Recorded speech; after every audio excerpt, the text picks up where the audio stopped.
In the dance between passion and peace, a flame too fierce can consume, but in balance, it becomes a light that guides the world. The sky over Galilee was shifting from gold to the softest shades of lavender and rose, signaling the end of another long day.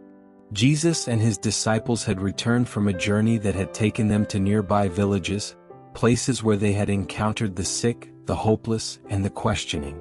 The disciples had felt the weariness settle in their bones, but their spirits were still high, yet restless. They walked in silence toward an olive grove that had become their place of solace. The gnarled trees bore witness to their stories, their fears, and their doubts. Peter led the way, though he was unusually quiet. Known for his fierce loyalty and impulsive nature, he was the first to defend Jesus and the first to throw himself into the unknown. But tonight, something weighed on him. He felt his inner fire flickering and he couldn't understand why. The other disciples noticed his silence. Andrew, Peter's younger brother and known for his gentleness, observed him with quiet concern. John, the disciple with the calmest demeanor, sensed a change, his intuition sharpened by years of listening deeply to those around him. Each disciple had come with his own burdens, yet they all shared an unspoken understanding, a need for direction, for grounding. Jesus sensed the tension within them even before he spoke. His gaze was warm and steady as he looked at each of them, sensing the weariness in their souls. He knew they felt torn between their mission and the trials that came with it. Finally, as they settled under the branches of a sprawling olive tree, he broke the silence. "My friends," he began, his voice a balm to their weary spirits, "there is a fire in each of you. It is a flame that drives you, that gives you purpose. But remember, even a flame can become a burden if it is not cared for." He looked at Peter, who had been staring at the ground, and then at John and Andrew, who waited quietly. "Tonight, I want to tell you a story about a flame, a story of passion but also of balance." The disciples leaned in, each eager yet tentative. This was more than a story, it was a lesson that would touch each of their lives in ways they could not yet see. Jesus' voice softened, his words painting a picture in their minds. "There was once a woman named Althea, a dancer of rare grace and beauty. She was known not only for her skill but for her spirit, a fire that seemed to defy the bounds of her body. When Althea danced, it was as though the earth itself was not enough to hold her. Her movements lifted her, as if she were light itself, her spirit uncontainable. The disciples could almost see her, a figure with dark flowing hair, her eyes alight with an intensity that spoke of both strength and fragility. Her movements were not merely beautiful, they were transcendent, a language that expressed life's passions and pains without words. Jesus' words brought Althea's world to life. The disciples imagined the people who flocked to see her, some traveling days just to watch her dance under the moonlight. They saw the torches illuminating her form, the captivated faces in the crowd, and the way her dance seemed to command the very air around her. But Althea's gift was also her burden, Jesus continued, a note of sadness entering his voice. As time went on, she began to feel that her worth was tied to her flame. She danced not to celebrate life but to keep that flame burning at all costs. Her movements grew faster, her intensity grew sharper. She believed that without this fire, she was nothing.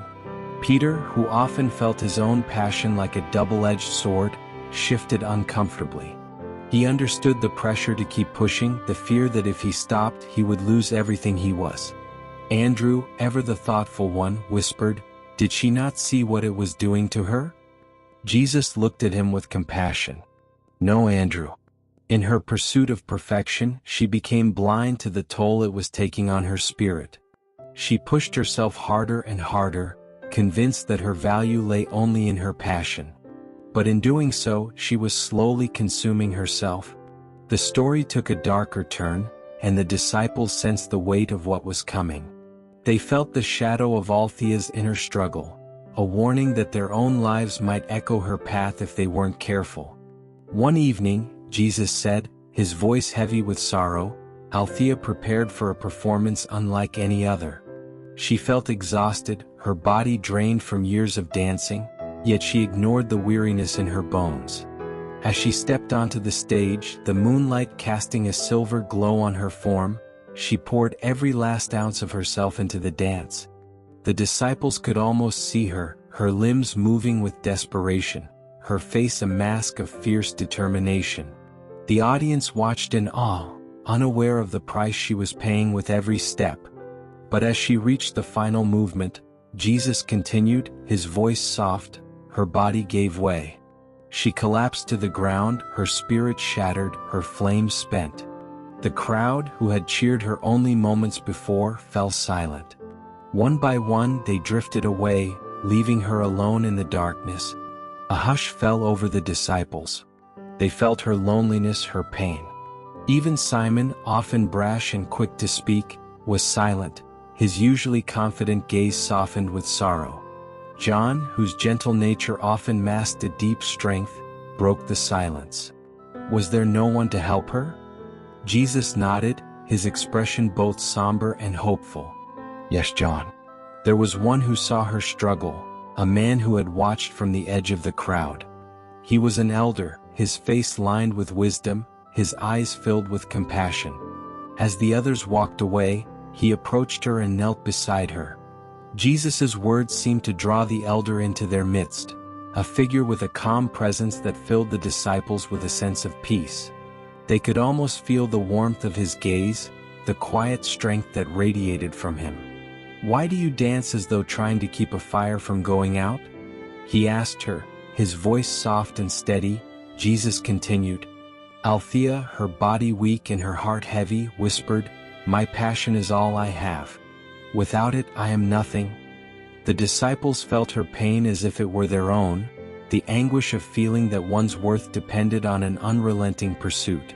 They too had moments of doubt, times when they felt they had to keep moving, keep proving themselves, or risk losing everything. The old man's gaze was compassionate but firm. "No, my dear," he replied. "The flame within you is not meant to consume you. It is meant to guide you, to light your path. If you learn to balance it, to let it burn steadily, it will illuminate your life and the lives of those around you. Too much and it will destroy you. But just enough, and it will become a light for the world." Jesus allowed the words to settle into their hearts, the silence a balm to their weary spirits. Each disciple felt the weight of the old man's wisdom, recognizing in it a truth that resonated deeply within them. After a long pause, Jesus continued. Althea took the old man's words to heart. She began to dance again, but this time with a different purpose. She no longer sought to prove her worth, but to express her spirit in harmony with her body. Her movements became gentle, her intensity balanced. She found joy not in the perfection of her dance, but in the beauty of simply being. The disciples felt a sense of peace settle over them. Althea's journey was more than just a story, it was a mirror, reflecting their own struggles and fears. Each of them had wrestled with feelings of inadequacy, moments of exhaustion, times when they felt their worth was tied to their actions.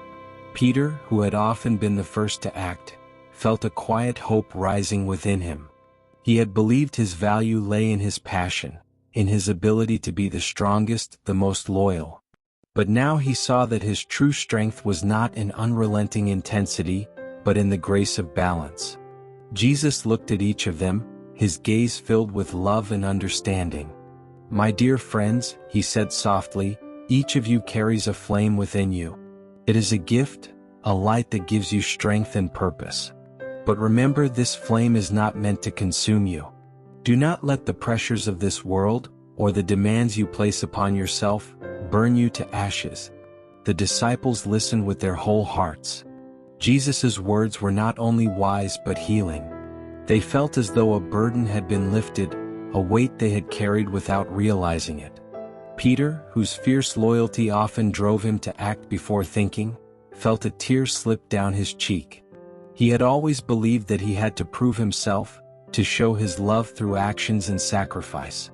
But now he understood that his worth was not in how brightly he burned, but in how faithfully he held his light. In the days that followed, the disciples carried Althea's story with them like a hidden treasure. It became a source of strength and guidance, a reminder that their journey was not about burning the brightest but about allowing their light to endure. Each of them began to find balance in their own ways.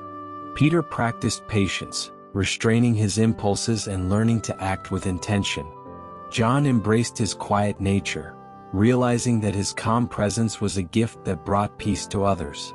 Andrew found comfort in his gentleness, recognizing that his steady warmth was just as powerful as any flame. Their journey became one of transformation, each step a lesson in learning to trust the flame within without letting it consume them. Years later, as the disciples spread Jesus' teachings across distant lands, they often shared Althea's story. It became a parable, a tale that reminded others that true strength was not in burning the brightest, but in holding one's flame with grace. And as they taught, they found that their own flames had become steady, a light that could guide others through even the darkest nights.